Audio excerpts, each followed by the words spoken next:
So we are now live, and this is a special session by Internationalism Editorials for Legit, our online magazine on legal theory, constitutional law, and all the current legal issues which are coming to and fro.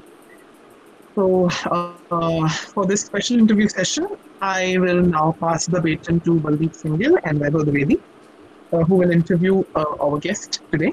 So Baldeep, please introduce our reverend guest and please start the session. Thank you. Okay. Thank you very much, Abdulwadan, for this brief introduction. Good evening to one and all present. So, on behalf of Internationalism, I would like to welcome you all for today's session. So, our session is based on the theme Article 33 of the Indian Constitution and its prudential analysis. So, myself, Baldeep Singhal, I'm a graduating law student from Punjab University, Chandigarh, and currently I'm a Chief Experience Officer at ISIL and a contributing editor at Legit by Internationalism. So today for the session, we have with us Lieutenant General K.G. Singh. He is a former Army Commander of Western Command. Sir has 40 years of experience in the fields of defense at strategic level, military diplomacy, including peacekeeping, prospective planning, and capacity building. So Sir has been awarded with Param Vishisht Seva Medal, Ati Vishisht Seva Medal twice, and Medal Bar. And Sir has been currently acting as the Maharaja Ranjit Singh Chair of Excellence in Punjab University, Chandigarh. And in addition to that, Sir is State Information Commissioner with Haryana government and a member of Chandigarh UT and Panchkula Advisory Council. So to begin with the interview, I would now hand over the baton to Vaibhav Dwivedi to move forward the session. Yeah, over to you, Vaibhav. Yeah. Thank you, Baldeep. I would request Sir to begin the session. See, we are talking about Article 33, which is a constitutional provision enshrined with a view to limit the fundamental rights of people who work in army, paramilitary forces, police organizations, intelligence agencies, surveillance and wireless radio monitoring, and now it will be probably expanded to include cyber monitoring agencies. Now, this is a parliamentary provision. Parliament has instituted this provision as part of our constitution in Article 33, which gives Parliament the power to legislate and lay down certain restrictions on the people who serve in these agencies. The restrictions which are laid down are not draconian. They are reasonable. They are justifiable in terms of the tasks that these people have to perform in the interests of national security. And how are they instituted? They are not carte blanche or omnibus or just, they are just sort of, they don't cover everything. They are laid down through the governing regulations of these agencies. Like when I served in Army, I was governed by Army Act of 1950, which was passed by the Parliament. Now this Act has provisions which lay down the restrictions. And these restrictions through Army Acts and Army rules are further clarified and applied. So what are they? There is one Army Rule 19, which limits the freedom, and I am taking the analogy of army personnel. It equally applies to paramilitary. Now there are no real paramilitary forces. They are called Central Armed Police Forces, like BSF, CRPF, ITBP. They have their own acts. Like my Army Act, where I serve, they have an ITBP Act. Similarly, there is a Police Act also. So for those personnel, it limits their freedom to join associations. They cannot join trade unions, associations, and only associations allowed to join are basically sports, and entertainment related. Recreation, sports, entertainment, these kind of. Then going further, we have Army Rule 20, which limits the freedom to indulge in political activities. You cannot join political parties, you can't have political affiliations, yet you have right to vote. You will be given postal ballot. You can exercise your franchise, both in parliamentary and assembly elections. But you cannot go and campaign. You cannot participate in their meetings. You can read the literature. See, these are the very subtle differences in application are there. And then you have Army Rule 20.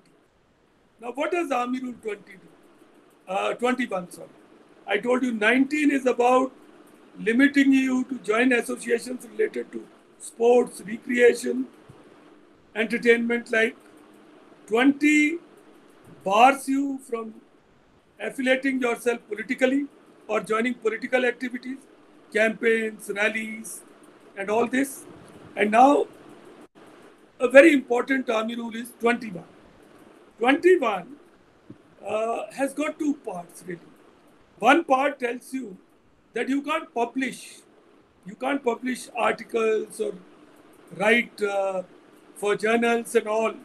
And the second part covers lectures. You cannot go around taking lectures or addressing people. And it also explains what kind of things you cannot delve into. These are basically issues which are of public or political purposes and issues which are related to service, where you are going to give away the defense secrets or confidential aspects of defense forces. And they are further amplified. There are notes and all which tell you that you can't talk about training, you can't talk about defense preparations, you can't talk about relations and actions with external countries.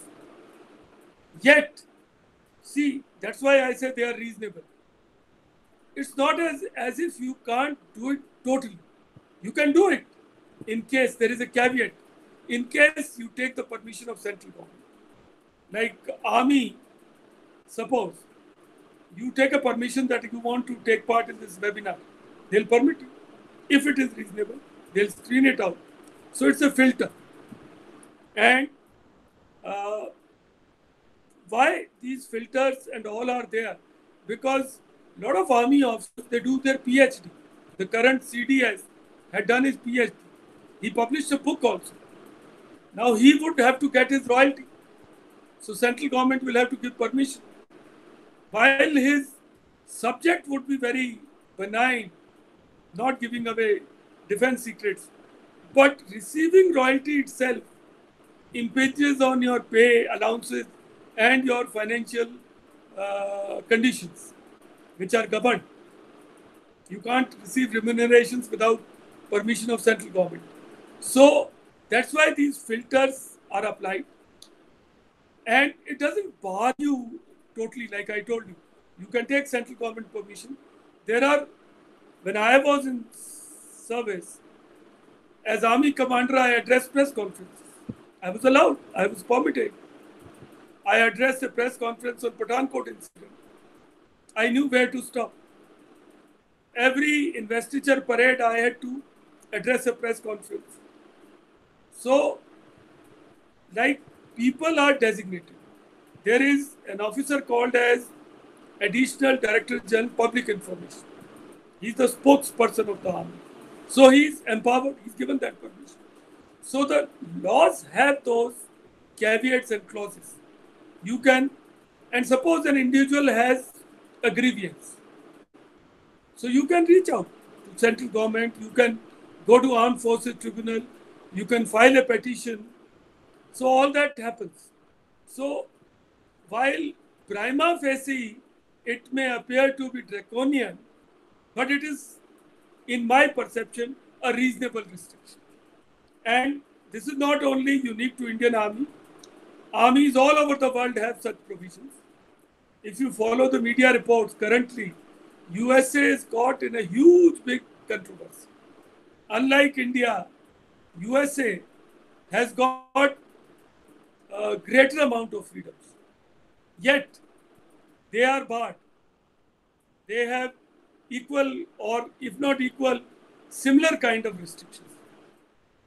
And that by way of obligation or by way of convention or by way of consideration for uniform that you serve in, like I appear on TV or various things, I don't discuss national secrets.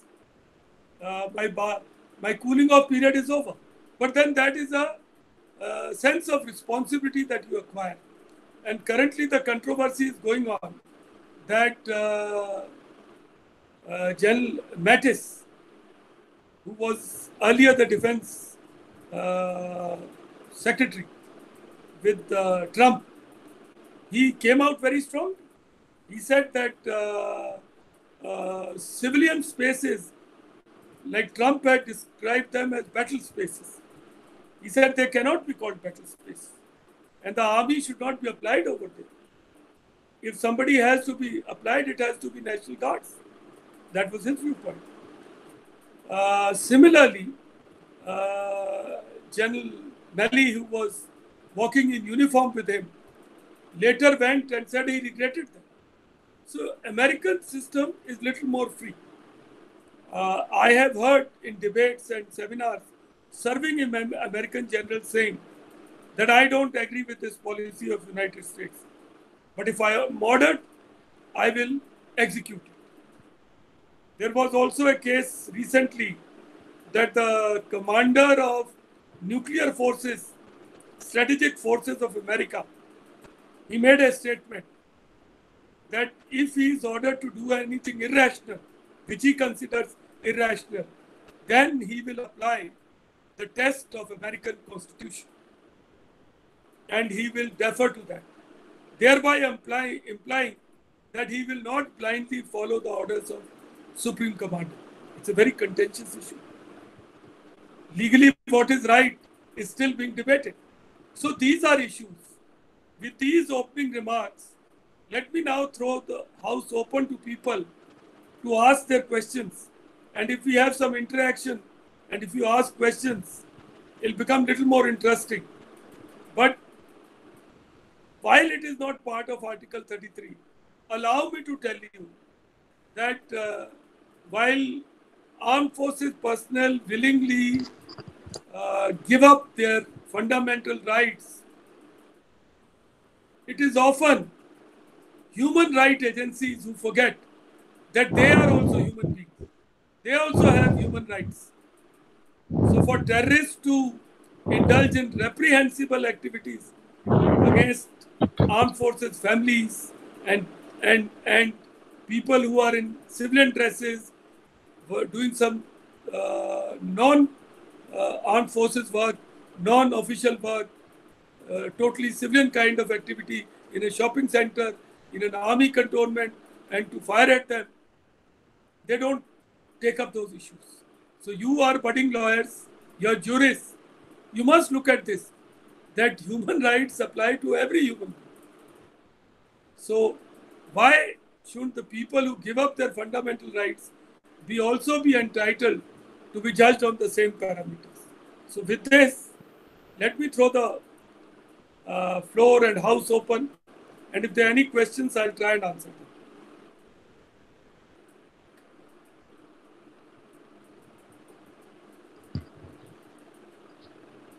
Thank you, sir. It was indeed a very insightful take.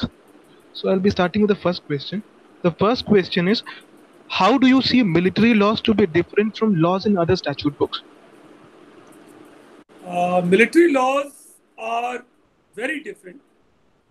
They are not, while they work on same criteria, that is that people have certain amount of equality, which can be rank based, certain amount of right of hearing, nobody can be punished without being heard, basic laws of evidence, prosecution, cross-examination, trials, all that apply. You have to serve a person a charge sheet. There are stipulated hours before which the charge sheet has to be served. You have to also hear his charges, and you have to give him chance to reply to that. So all those basic principles which are enshrined in our constitution are also applied to armed forces personnel. So if that be so, then they are different also, but they work within the parameters of requirements of armed forces.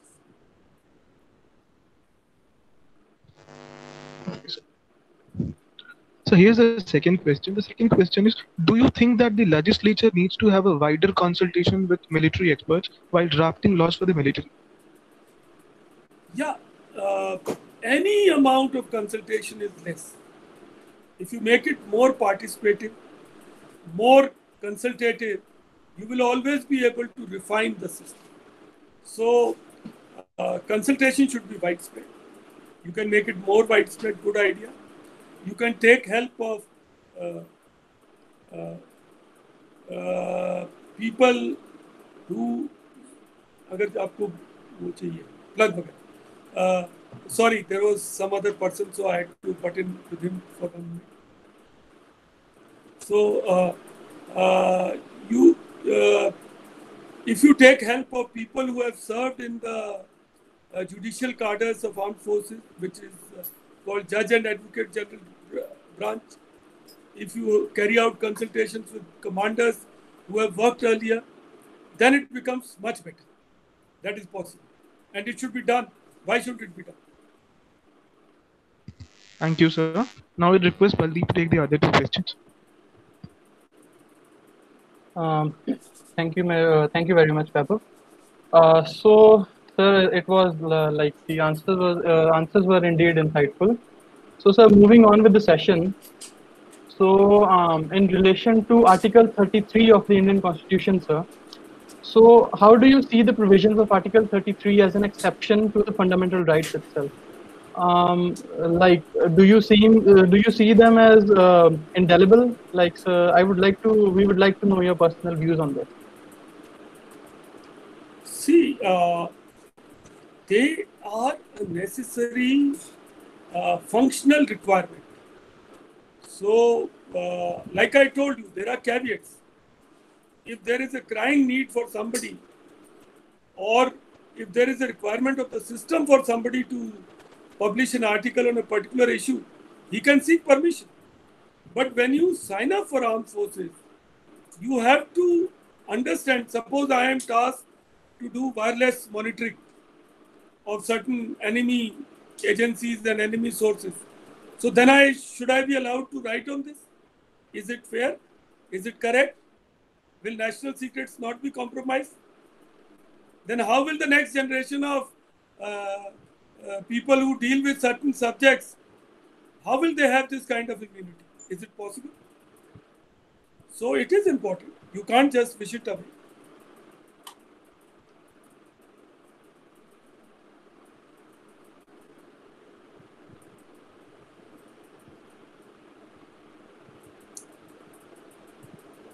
Hello, can you hear me? Hello? Sure, sir. We can hear you. Actually, yes, sir. I can hear you. We can hear you. Baldeep, you'll have to unmute yourself. Yeah. I think now I'm audible. Sir, if I'm audible, yeah. Do me one favor. You have a little conversation amongst yourself. Can I join you after just 1 minute? I have to wear a mask because somebody has come to my room. I have to wear a mask. Just give me 1 minute. Okay, sir. So you can turn off your camera.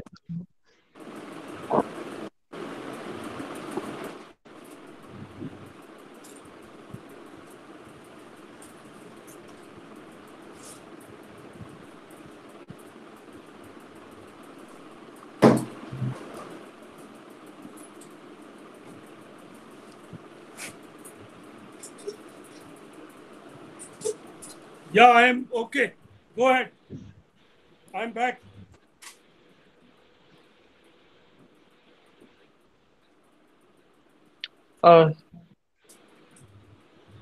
Yeah, I'm back. Okay, sir. Great, sir. Great. Uh, so, sir, yeah, I have one more question for you, sir. That is also related to Article 33 itself, sir. So, as you see, sir, the provisions of Article 33 applies to military, paramilitary, and police forces. So, sir, how do you see these services being fundamentally different from others? See, each service, I told you, Assam Rifles has its own act. Indo-Tibetan Border Police has its own act. CRPF has got its own act. So considering what kind of work they do, what kind of restrictions are required, that act is applied on them. And like I told you, in case of Army, there are Army Rule 19, 20 and 21. Similar or equivalent provisions are into these acts. And they sort of restrict the freedom accordingly. Okay, sir. Great. So, Vaibhav, over to you now. Or like, if you have any questions, just please. Yeah. So I have a Over very to you. interesting question from one of our viewers. I'm putting that question. The question is that the reasoning offered as a justification for restriction of fundamental rights is to ensure discharge of duties and maintenance of discipline among the forces. How do you see this?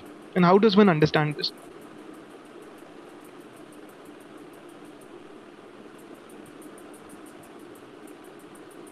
Sorry, can you repeat the question? Sure, sir. Sure. The question is, sir, our viewer wants to know that the reasoning offered as a justification for restriction of fundamental rights under Article 33 is to ensure proper discharge of duties by the forces and maintenance of discipline among the forces. How does one understand this and how do you see this? See, discipline and good order has to be ensured in armed forces. Armed forces are open to rumor mongering. And the situations are challenging. You recently heard about a personnel from BSF who claimed that the food being given to him was not of good order. And he posted some YouTube videos and all this. And he said that the dal is very watery, this and that. And unfortunately, the media channels played it up. It became a huge, big issue. MP spoke about it. Later, an inquiry was done. And it was found out there was no truth in it. What really comes out in most of these cases is people who are disciplinary cases against whom action is being contemplated, people who have missed their promotion often resort to such tactics. That is what comes out loud and clear. They are the people who take up such causes. Their own individual grievances. Now I deal with RTIs, I'll tell you. In RTIs, about 50 to 60% of RTIs are just personal vendetta. It's not to seek information which is for public good. It's for personal vendetta. That I have lost the panchayat election, now I'll harass everything about this new panchayat. So such is our tendency. So similarly in armed forces and BSF and CRPF, I now remember the name of that person, Tej Pratap. It's a huge big issue. It came in media, it was played up, and it all turned out to be false. But for that moment, his unit deployed on the borders went through a very sensitive period. Because most of us are prone, not most of us, or I'll say the Jawans at lower ranks are prone to believe such things. And then it takes considerable effort to remove them. That's why restriction has to be applied. Thank you, sir. Baldeep, over to you for the next question. Oh, so sir, I have a question like regarding military tribunals, sir. So sir, like the findings and the decisions of military tribunals. So what do you think? Like, should these be the decisions and findings of military tribunals be immune to judicial review? For example, you can say under Article 32 or 226 of Indian Constitution. So what do you think about this? They are subject to appeal. They are subject to appeal. They used to go to Supreme Court earlier, but now Supreme Court has clarified that High Court also has sort of jurisdiction on their judgments, and writ provisions are always applicable. Basically, you have to get leave to appeal, which is granted if there's a sort of issue of law or interpretation of law. And if that is not granted, then people can go and read. So now you have two levels of review which are possible. One is in High Court and second is in Supreme Court. And we have something called as Armed Forces Tribunal. So that has benches, regional benches. Right. It is something like CATS, Central Administrative Tribunal. But those tribunals have certain subjects which they can get into. They can't get into all subjects. Basically, subjects are related to service subjects and pensions, pay, promotion, these like subjects. So, sir, I have an interesting question to ask with regard to military courts itself, sir. So, can you throw some light upon the court-martial process in the military courts? It would be a great to know your views upon this. See, court-martials are sort of held at various levels. They are as per the person who's being tried and the kind of offences which are being tried. So you can have a summary court-martial, which happens at unit level. It is often described as a draconian kind of thing. You can have a district court-martial and you can have a general court-martial. And in field, you can have a summary general court-martial.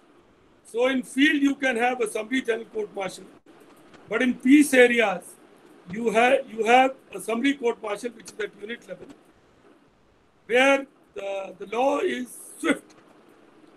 And then you have a district court-martial, which is, and accordingly, you have the presiding officer. It's a jury system kind of thing. So you have members, 5 or 7, they are specified. And this can be convened by appropriate authorities.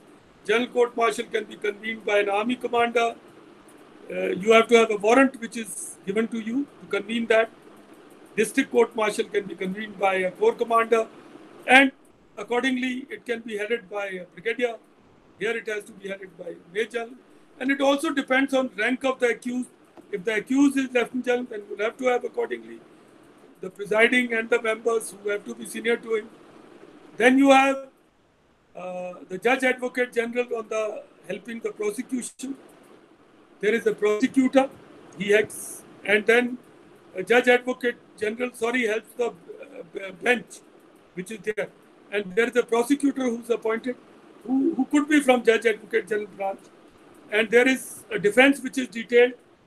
You can hire a civilian lawyer also. And there are certain offences where government pays and gives you defense in case you can't get from. Like in a general court-martial, I have worked as a defending officer. But the offence was such that the accused could have got it at government cost because person was being tried for a murder, extortion and dacoity. So it was a very serious offence. Now I have a request. You will have to wind up in 5 minutes because कितने बजे है ये? Huh? So we'll have to wind up in another 10 odd minutes, please. Yes, sir, definitely, sir. So I think I would like to ask Vaibhav if there's any question from the audience. Like Vaibhav, please, if there's any question, yeah. Over to you. Thank you for the question. No, we are done with the questions. So thank you, Baldeep. We are done with the questions. Thank you for taking the questions, sir. Now I would request Abhivardhan to begin with the vote of thanks.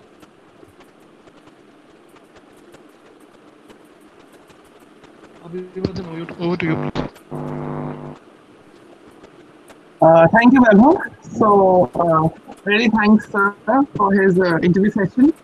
And it's such a positive message that he's spreading that, during the COVID-19 pandemic, we should always wear masks. This is something for the caution people we should do. So, we really like that message. And thank you so much, sir. It was very a nice session. Thank you so much.